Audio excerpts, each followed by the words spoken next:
Hello, beautiful people. Welcome back to my channel. I'm Paige. This is Seeking Alexandria, and guys, my face hurts. Ooh, does my face hurt? It hurts right here, right in my little smiling face, little jowl muscles, because I get to do a foundation review today, and I have not done one since the Found Explosion of 2019. That was crazy. All the foundations were released from every single brand. Like, I'm talking brands we hadn't heard from in like a year. They were like, yo, what's up? I got a foundation. Hey, me too. Like, everybody was releasing them, and I know, like, I should be sick of them, but I'm not. Like, I love foundation reviews so much. So that's what we're going to be doing for today's video. You guys can let me know down below if you still even like these, if you're like, girl, that was so 2019. Let me know your feelings down below. But for today, I'm excited on multiple levels. Number one, affordable. It's Wet n Wild. I think it was like $5.99. Number two, it is supposed to be a dewy version of their Photofocus foundation, which I'm not gonna lie, I don't like that foundation. I know everybody does. They're like, oh my god, it's the best paint thinner foundation I've ever tried. I loathe that foundation. It does not work for me. And you know the third thing that makes this extra special, like, I wasn't gonna say it, I wasn't even gonna go there because I know some of you are even more rural than me. Rural. What a word. Isn't rural annoying? But I know a lot of you are more rural than I am, moral of my story. And the fact that my Walgreens had this on the shelf, it was amazing. Now, the shade range that we offer because of where I live is atrocious. We're like 4 shades, all of which were just as pasty as the next guy. But you know what? They had it. I was so excited. My dad was with me and I literally was like, like I leapt for joy. Okay, but anyways, let's go ahead and talk about this foundation. Now, I'm on the Wet n Wild website. I was going to pull it up on the Walgreens website, but because it was like an in-store only thing, I couldn't find it. If it's there by the time this goes up, cool, but it's not there right now. So I have this on the Wet n Wild website. It says here that it is $6.49, and I feel like when I bought this it was $5.99, but it's right around the $6 range. And it says that this is the Photofocus Dewy Foundation. It currently has 4 out of 5 stars on their website with 1 review, so that's useless. It says this is the newest innovation to the cult favorite Photofocus franchise. Okay. It is a weightless, super nourishing foundation that delivers natural all-day wear. Silky and creamy, coverage is easily buildable from medium to full, and it easily transitions from day to night wear. Ideal for normal to dry skin types, this moisturizing formula blends seamlessly, blurs imperfections, and helps minimize the appearance of pores for a perfectly smooth, dewy finish. Available in 20 cruelty-free, gluten-free, talc-free, and vegan shades. Girl, woo! Now, looking at the shade range, it's typical Wet n Wild where it goes like pasty, little bit darker pasty, medium, and then like deep, slightly deeper. Like the whole section for them, at least in my opinion, is a lot of what I would say is a light medium to medium-ish range. One more thing I forgot to mention, by the way, this does have 0.95 fluid ounces, so it's just shy of a full fluid ounce, but for the price, not too shabby. I did go ahead, per usual, with my foundation reviews, and I already primed off of camera just to give it a chance to sink in. So on this side, I have my TATCHA Silk Canvas, and then on this side, I have my Bobbi Brown face base. And splitting my face with primers is something, if you're new here, I do it in every foundation review. It's not just like a day-to-day thing, but anytime I do a foundation review, I like splitting it just so I can see, or just so I can make sure rather that it's not the primer that's messing with the foundation, if that makes sense. It really helps me get like a good feel in general that the product itself is what is or is not doing whatever it's doing. So that's why. Now, going into the foundation, I grabbed the shade Soft Beige, and it looks pretty close. And the thing about this color is there was one, I think, in front of it on the rack that I was looking at, and it was like white, like I'm talking like white, okay?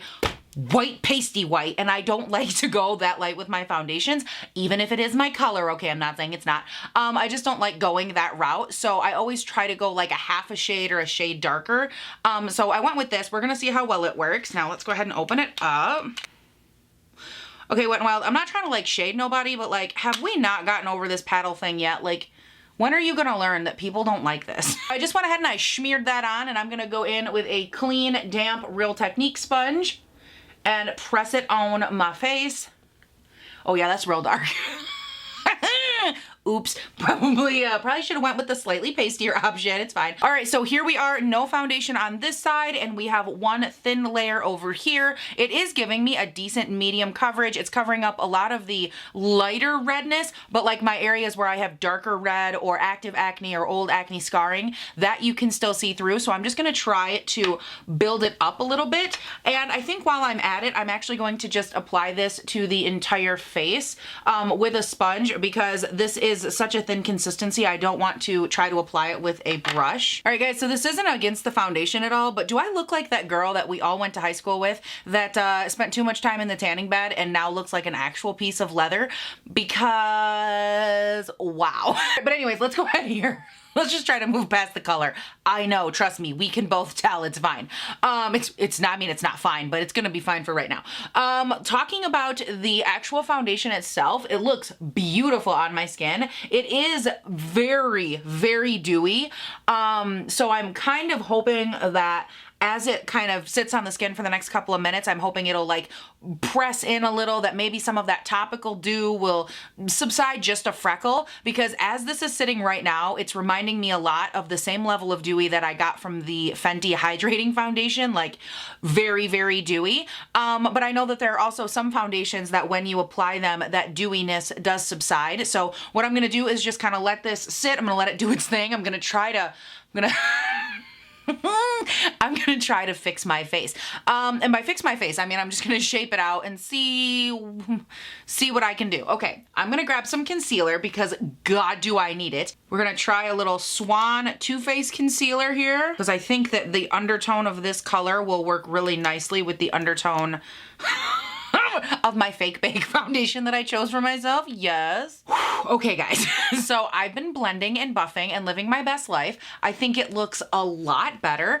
As far as the color, I really just tried to blend that tone of the SWAN concealer in with the foundation. I think it looks really good, and I'm gonna keep working through a couple more cream products just to really shape in the face. But what I think I wanna do real quick here, hold on, is I really wanna show you, hello, hi, up close. Bet you weren't expecting that. I really wanted to show you up close how beautiful this looks on the skin so far. Obviously it is blended out with the concealer, and if you see creasing, my concealer isn't set, so that's why. But like, just look at the overall smoothness that this foundation gives. I know the coloring is going to be a little bit crazy because I'm so yellow, it's messing with my white balance, but it really does look stunning on the face, just like overall in my textured areas, everything.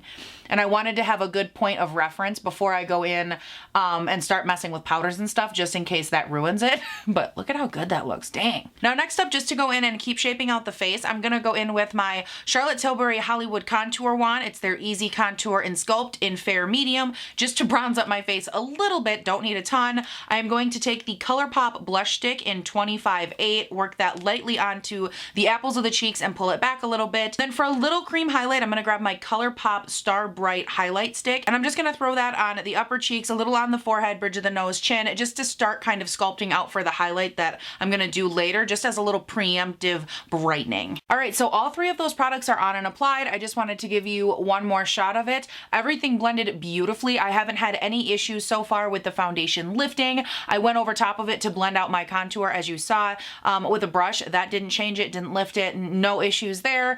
Blush, highlight, like everything looks beautiful. And if anything, hold on a second, let me zoom in again. I just thought maybe that time before we got up close and personal, you'd like a little warning. But I really love the way that this looks. Again, all three of those products are on. Everything looks stunning on my skin. I'm now gonna go ahead and I'm gonna beat out these under eyes and try to take care of some creases and set my face. But like, this looks stunning. I'm really, really impressed because the dew itself has subsided just a little bit. And I think now, even if you're just looking where I have no highlight, like down here, you can see a nice little lilt of hydration, but it's so complemented by all of my other products. It looks beautiful so far. I'm really impressed. But next up here, I'm just patting out the eyes one more time and trying to beat out some of those creases because y'all know I'm a creasy little beast. And I'm gonna go in with my Charlotte Tilbury Magic Powder here.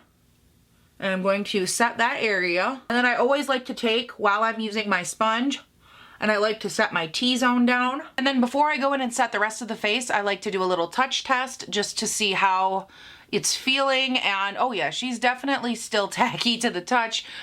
Probably would have to set it at least a little bit to do any sort of work on the perimeter. But for me, I do set my entire face, so I'm gonna go in Wayne Goss style, take my powder puff and give it a little flick, and then lightly pack and press a thin layer of powder over my entire face, the areas that remain.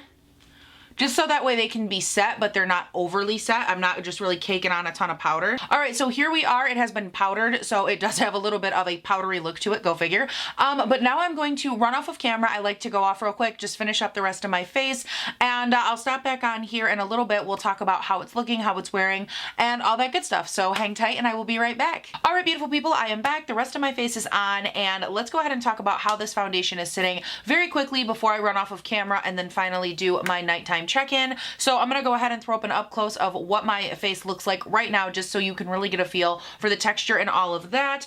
I think overall things are looking okay. I definitely think, based on what I can see on the monitor as I kind of, you know, went through and filmed the up close, I think this is one of those foundations that is benefiting from how it looks on camera. It looks a lot more smooth on there in certain areas than it does in real life. I am noticing a little bit of what I would probably call the crunch factor when you go through, and if you're familiar with setting foundation, you will know exactly what I'm talking about, of when you set a hydrating foundation. But basically what happens, at least for me, is if I'm working with a super hydrating or at least more hydrating foundation, what can happen is after applying powder, it'll almost get a little bit of like a crunchy kind of crumbly look on the skin, and it ends up looking just very matte, very just like dried out. If I'm being honest, I think the only reason this happens with some foundations is that they lean so far dewy or so hydrating with their ingredients that when you set them, it's like doing the opposite of what they were intended to do. You're trying to, you know, set them down, make them matte, or just really lock them in, when in the way a dewy foundation is made, some of them are just not meant to have that type of fluidity. You know, they're meant to be put on, left alone, not powdered, and that's why they look so beautiful when they're unpowdered, is because they're in their truest, most raw, dewy state. I'm not mad at it, it's just not my favorite look overall, but I will say, just in the time that I've been finishing up my face, adding my lips, my mascara, that sort of thing, it did calm down a little bit. So my hope is that maybe here in a little while, if I spray it with a little bit more Catrice Dewy Glow or something that's a little more hydrating, maybe I'd be able to tone down that powderiness just a little bit more, because I definitely think that would be the way to go. But what I'm gonna do right now is actually run off of camera. I'm gonna go film another video, finish up the rest of everything I have to do today. It's gonna be a long night, and I'll stop back on at the very end. We'll do an up close. I'll talk to you about the consistency, how it wears, so on and so forth. So yeah, hang tight and I'll be right back. All right, beautiful people, I am back. It is officially the end of the day, and I'm here to give you my up close final thoughts and opinions of this foundation. And I think what bums me out the most is how positive it was at the start and how bad it looks right now. So let's go ahead and talk about it. I'm gonna go ahead and throw up my up close here on the screen for you guys. I think just, it's a real fast summation. Not only does it look really dry, super cracky around like my nose, my entire mouth area looks so bad. And my forehead doesn't look awful, but it's mainly just around like my mouth muzzle area. And another thing that I'm really noticing, and I don't know if you'll really be able to see it on camera with the lights or not, but I had a huge issue with this foundation oxidizing. It easily oxidized, like I would say 2 to 3 more shades from when I put it on. And in here, that doesn't always translate with the beauty light and all the, you know, everything, all the light bouncing around. But just so you guys know, from me to you, I started off a lot closer to the actual color of my skin than I did here. And this, it just looks so bad. And so with it oxidizing, it made all of the cracking and stuff around my nose look that much worse. I'd say right now, it looks like I've been wearing this foundation for like 10 hours of nonstop football wear. And I've been wearing it for about 5.5, 6 hours at this point. And that makes me so sad because, like I mentioned before at the beginning of this, it was such a positive review. Here's how I'm gonna round this out. If you are new to my foundation reviews, one of my favorite things to do at the end is talk about, you know, obviously what I don't like, how it wore, all of that. But to the contrary of that, I also like to talk about what I think would make it better, or how I could maybe mix it to make it work better for me in the future. So the cons of this, obviously how it's looking right now, the oxidizing, stuff like that, I don't have a lot of control over most of those things. I think for me, if I were to continue using this, I would have to get it in a lighter shade. And in terms of who I think this is best for, I definitely think someone with dry skin would be ideal, but I would actually take it one step farther and say someone with dry skin that does not intend to set their foundation all over their face. Because for me, I mean, like I showed you guys, it looked beautiful right up until I set it. And that's one of the reasons whenever I'm testing a dewy foundation like this, that I always differentiate that part from after I set it, because I know that, like I've mentioned countless times, with foundations like this that are dewier, sometimes setting them can just be the kiss of death, and it's my job to try it both ways and relay it to you guys and be, you know, someone that really looks at all facets of the foundation and the application and the wear. And given as someone now who has seen both pre-powder and after powder, I would have to say setting this as little as possible is definitely the way to go. But anyways, you guys, those are my thoughts. This is my first impression. Let me know your guys' thoughts and opinions down below. Don't forget, if you haven't checked me out on Instagram and on Twitter, those are both linked down in the description. But above all else, if you have not yet subscribed and turned on your post notifications, please be sure to do that before you leave. I upload 3 videos a week, Monday, Wednesday, Friday, and they go up bright and early between 6 and 7 a.m. my time here in good old Northern Michigan.